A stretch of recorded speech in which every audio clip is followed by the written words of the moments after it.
Hello everyone, welcome to April's episode of This Month in World War II. This month's battle report is on the 4th battle for Monte Cassino that took place in May of 1944 on the Italian front. Yes, I know this battle happened in May, but this is how I'm doing these reports now so that you have a chance to download the mission rules and play throughout the month of May. Let me know how those games go. Please don't mind the birds. If you've been following my Insta and Twitter, you've noticed that Team Yankee is on the horizon. I'm working on an unboxing video for my American force I've been working on next to my Soviet force. Paul is working on his West Germans and anxiously awaiting the May release for them. Continuing with Team Yankee, I've been editing together some unofficial unit cards for the Swedish Armed Forces. When I get around to it, I'll do a video on that project, including on where I plan to get my models from. I finally finished my Bagration Soviet Army. These guys are my COVID baby, and to say I'm proud that start to finish it took only 6 months to assemble, paint, and base this army is an understatement. When they started, all I had was a single rifle company and a company of 5 IS-2s.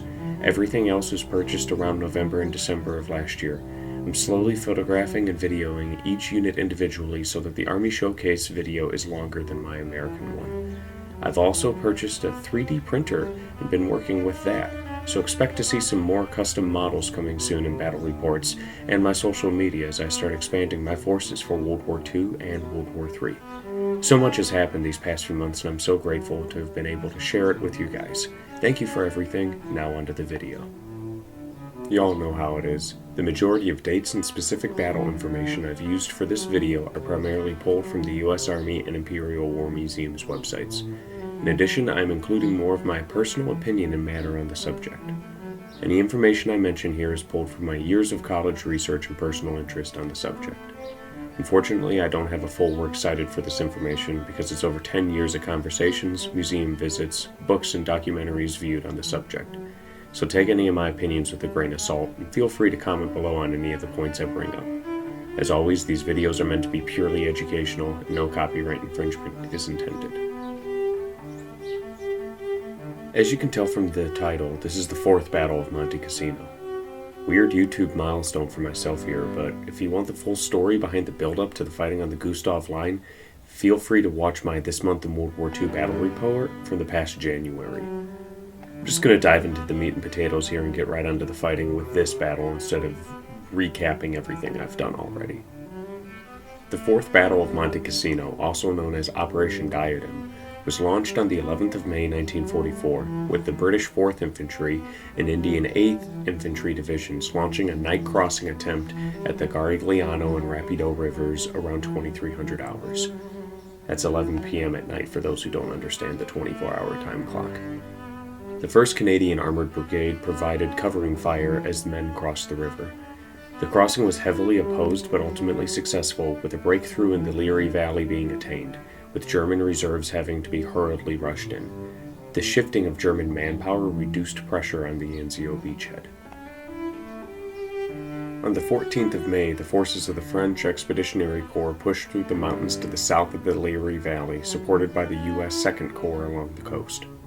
Bitter fighting followed, with the Free French continually attacking in force, usually at night, with the knife-wielding Goumiers, much to the terror of the German defenders. General Mark W. Clark sings praises of these valiant soldiers in his autobiography. In a letter, he paid tribute to these warriors.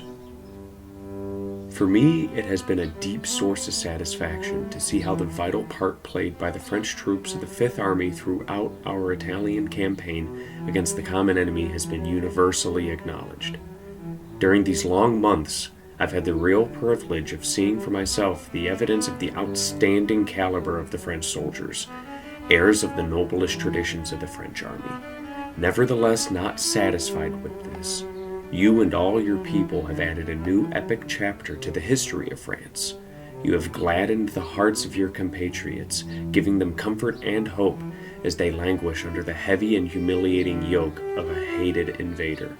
With my deepest gratitude for the tremendous contribution that you have made to our joint victories, my dear General. On the 17th of May, Polish 2nd Corps punched into Monte Cassino. With their position rapidly collapsing, the Germans pulled back to the Hitler Line, some 10 miles to the rear. And that's really it for the Fourth Battle of Monte Cassino. Fierce fighting, but over the course of 5 months, the Allied forces had managed to just wear the German defenders out.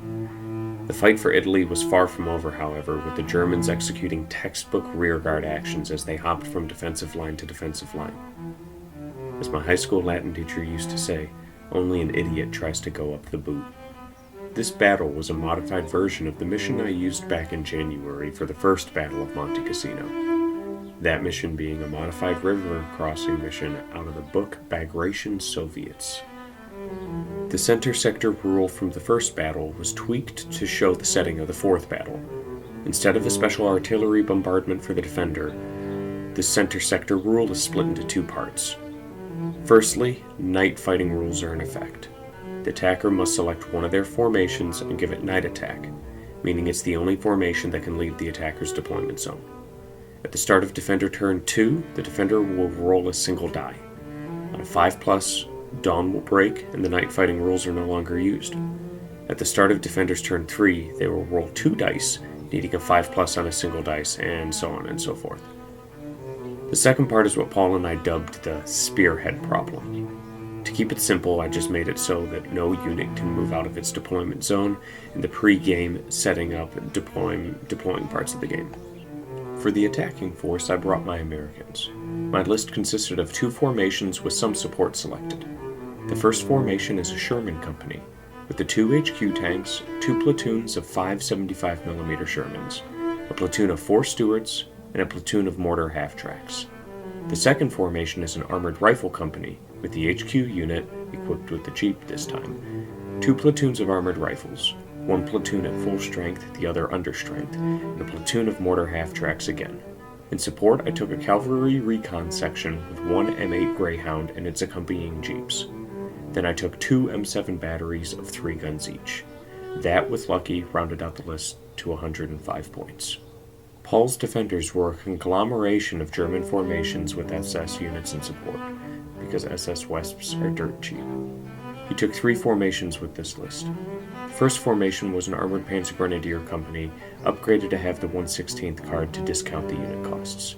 The formation consisted of the HQ unit, 2 platoons of 7 MG42 teams with their half-tracks, a 6-vehicle platoon of armored 7.5cm half-tracks, and a platoon of armored mortars.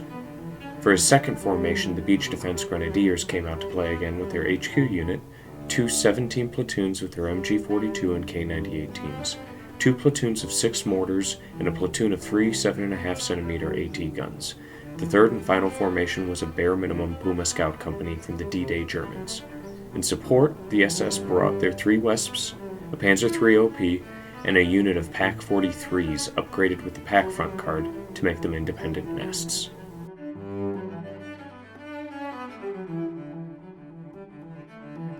This was the table we used.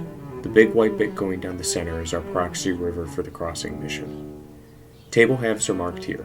Paul is defending the blue half on the left half side of the table, and I am attacking from the red half on the right side of the table.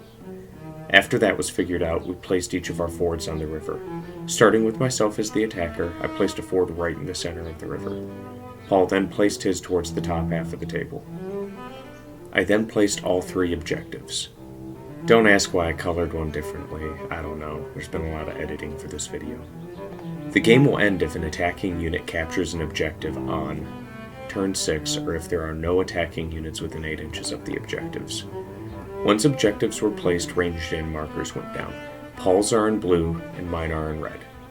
We both brought a lot of artillery to this table. With the table set, Paul then selected his reserves. While he was selecting his reserves, I chose my Sherman company to be the company with the night attack rule. Staying in reserves for Paul was the entirety of the Puma company, the armored Panzer Grenadier platoons, the 7.5cm armored 251s, and the Beach Defense platoon, one of them. Everything else was deployed as shown here. The blue line is the whole deployment zone he had access to, but he decided to stay on one half of the river. I then deployed my units behind the red line, with the Sherman company right up to my deployment line and the armored rifle platoons deployed outside their half-tracks and in foxholes.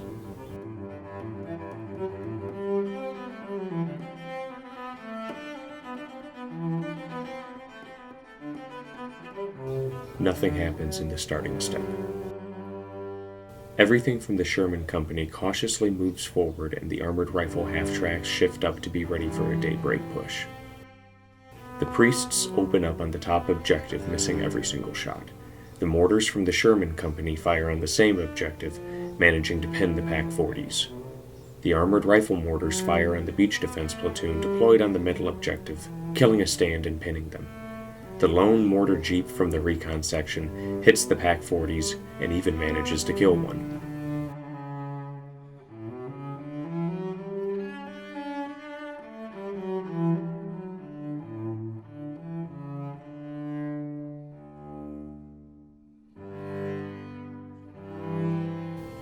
None of the rally checks were successful for the Germans. During the movement phase, they all kept their heads in their holes and didn't go anywhere. The Panzer III OP spots for the Wesps into the center blob with the Sherman formation command tank and an understrength armored rifle platoon. 2 half-tracks explode and a team of infantry falls. The armored mortars re-range in on the center fjord, getting ready to drop on anything crossing.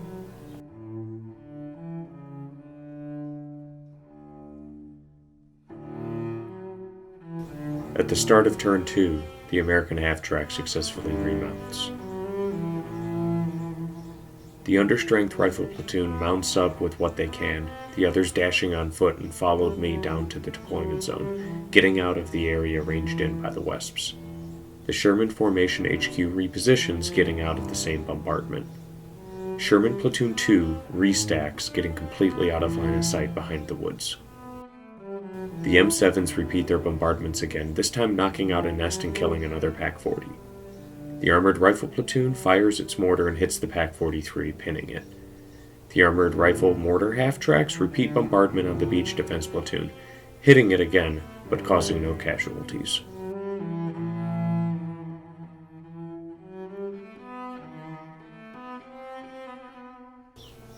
Night stays around, and all rallies and last stands are passed for the Germans. Again, no movement occurs.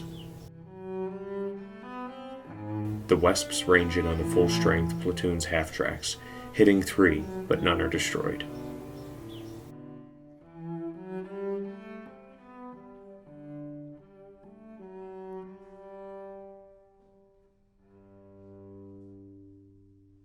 First platoon of the Sherman Company moves forward, beginning the push on the ford.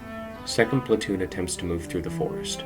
A single tank passes its cross-check, and when the follow-me order is issued, 2 more manage to pass their cross-checks, but still leaving 2 tanks behind. The Stuarts dash and follow me up the center road. The Sherman mortars drop smoke to cover the push on the river.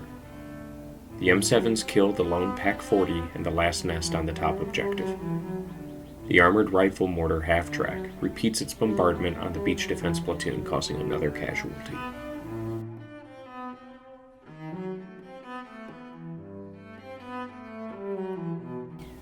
Continuing with a display of spectacular rolling, dawn doesn't break, no reserves arrive, and the beach defense platoon still fails their rally check. The beach defense HQ shifts down to the platoon on the center objective to try and give assistance rallying what's left of the unit. One of the beach defense mortar platoons push up the hill towards the top objective. The beach defense mortars that didn't move drop a smoke screen.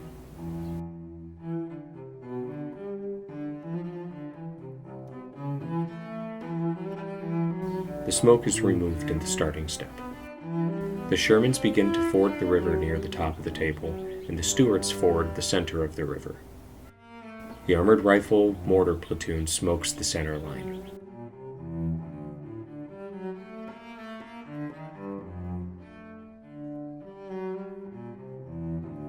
Smoke is removed, it's still nighttime, and a single unit of reserves, chosen as the 7.5 centimeter half-tracks, enter the field, and the beach defense platoon and Pak-43 both fail their rallies. The beach defense headquarters unit shifts down once again. The armored mortars drop a smoke bombardment. The Wesps range in on the bottom understrength armored rifle platoon, killing 2 bazooka stands and 1 of the 1917 machine guns. The Pak-43 manages to kill 1 Stuart.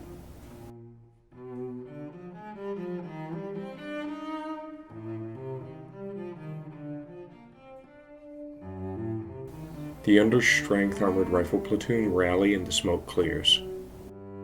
The Shermans cross onto the top objective. The Stuarts push the center objective. The M7s smoke the flank of the Shermans. 2 Stuarts charge into contact.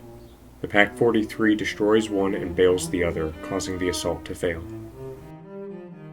So this game just kind of fizzled out, so I'll shift into the after-action report here. At the end of American Turn 5, Paul and I discussed the situation on the table, and we partially played through his Turn 5 and kind of forgot to take down exact notes. This is the result of that communication and experimentation. Paul decided to forfeit halfway through his turn, but we still tried to see if anything could be done. No reserves had come on, and the night fighting rules were still in effect. My push onto the top objective was unable to be contested successfully because the only unit he had on it was a group of beach defense mortars, and in addition, I still had one more turn of smoke with the final M7 battery to block line of sight to the Shermans on the objective. When we both provided commentary to each other, I mentioned that he probably could have gotten away with starting the beach defense mortars off table, so he'd have more infantry to deal with my push. Paul then recommended that I could have given the armored rifles the night attack rule instead of the Shermans, but after some back and forth, we settled on the Shermans being the right choice for this, as demonstrated by their push. After some good laugh about how horrible my artillery was on his first turn and every single one of his starting steps, cleanup began. As always, thank you for watching. Please like the video, subscribe to my channel, and hit that little bell icon to be notified when the next video drops. The rules we used for this are linked in the description. If you can, play a game or two with any of my modified missions and let me know how it goes. I'd love to hear feedback and stories from your battles. Team Yankee content is on the horizon and should be live in the next few weeks. Again, thanks for watching, and we'll see you in May for the next episode of This Month in World War II.